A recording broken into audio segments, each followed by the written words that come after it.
এইখানে দেখেন একটা মেয়ে জঙ্গলে গিয়ে আটকা পড়ে যায়। তারপর একটা বান্দর তাকে ধরে নিয়ে, অনেক মস্ত বড় বান্দর হাতে রাখে। দেখেন তাকে খাওয়ার জন্য একটা ডাইনোসর এসে খাওয়ার চেষ্টা করে, কিন্তু বান্দরটা তাকে খেতে দেয় না। দেখেন বান্দরটার সাথে ডাইনোসরের সাথে অনেকটাই মারামারি হয়। দেখেন মেয়েটাকে হাতে ধরে রেখেছে বান্দরটা।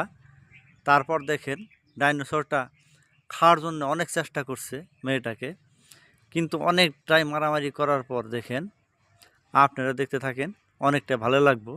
ভিডিওটা যদি ভালো লাগে প্লিজ লাইক কমেন্ট শেয়ার করবেন। একটা লাইক করলে ক্ষতি যাবে না আপনার।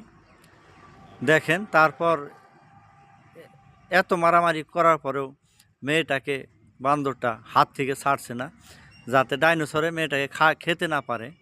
দেখেন অনেক চেষ্টার পর মেয়েটাকে বাঁচিয়ে নেয়। দেখতে থাকে লাস্ট পর্যন্ত, অনেক ভালো লাগে।